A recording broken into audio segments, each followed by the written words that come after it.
שובה ישראל.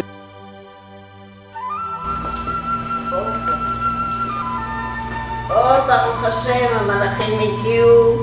תודה רבה, אלפי תודות.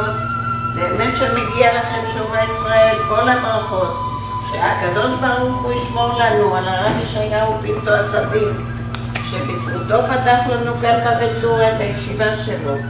כל כך הרבה אנשים מרגישים טוב ושמחים כל השנה.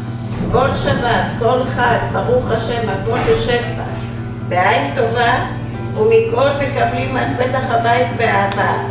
בלי עין רעה, כל מה שצריכים באים לשובה ישראל ומקבלים מיד. אפילו לתקופות של בעלי.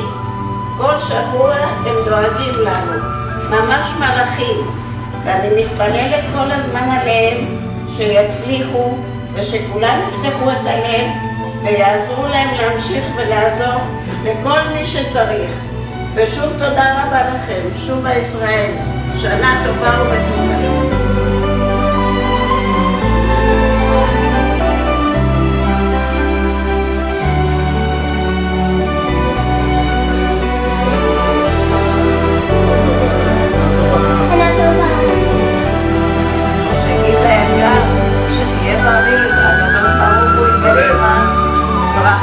הצלחה, שנה מתוקה. אנחנו אוהבים אותך ואתה עוזר לנו לאורך כל הדרך. שנה טובה, אין. משה גיטה יקר.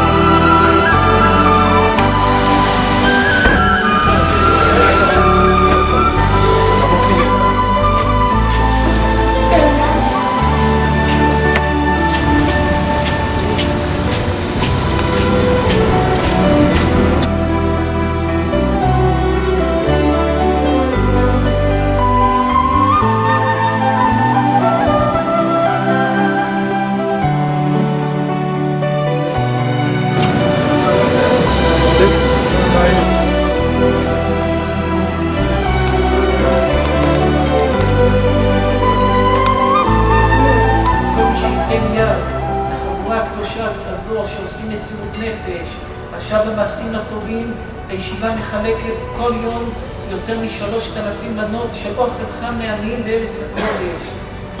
וגם כל הגבאים במסירות נפש גדולה צריכים למסור את הנפש בכל הכוח, שהישיבה תהיה בטהרה, בקדושה, בדרך של האבות הקדושים שלה, בדרך של האבות הקדושים שיזכו ללכת במסירות נפש ובקדושה בעבודת השם הביטוי.